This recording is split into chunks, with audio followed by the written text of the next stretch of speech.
This is lesson 83, and it will be on pages 168 and 169, and it is the basic counting principle.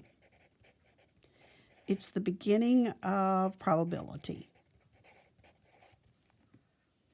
I thought I'd set it up a little bit different this time. I want to do it's word problems, and instead of cutting them out and gluing them, I thought I would just work them on a worksheet. We're not going to work all of these, but I'm just going to pick out some that will kind of show you what the basic counting principle is.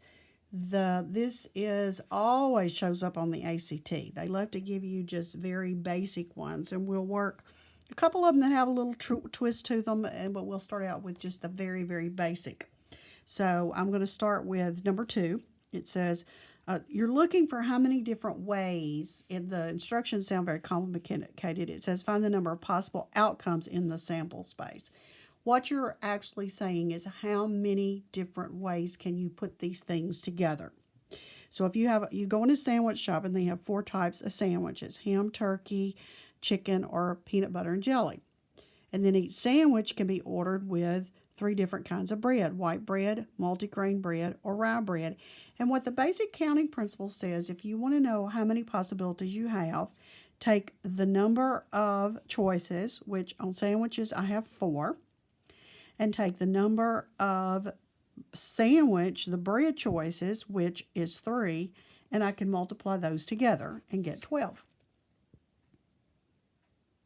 Look at this one right here. It says the band must decide when to meet for practice. The possible days are Tuesday or Wednesday.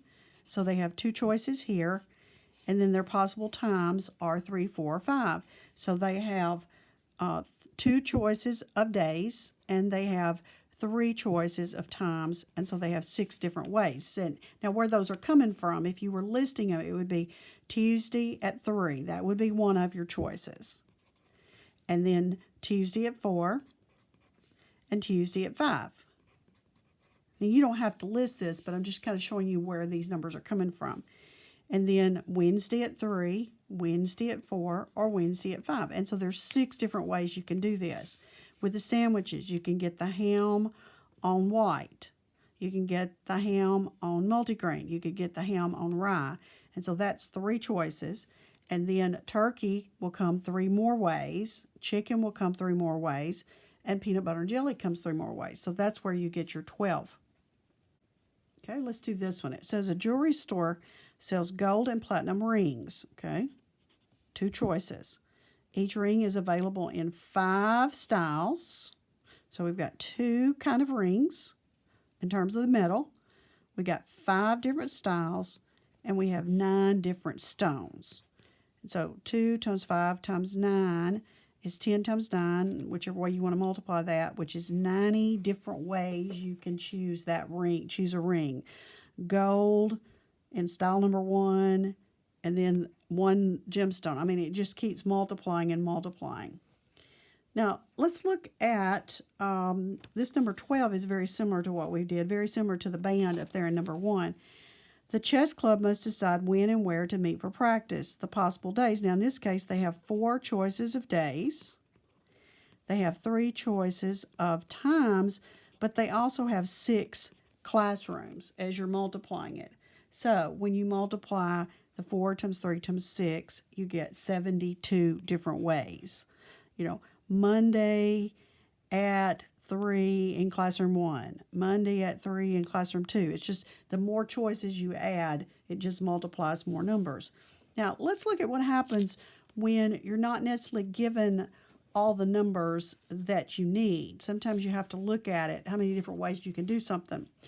Look at number 7 here. It says a spinner can land on either red, blue, or green.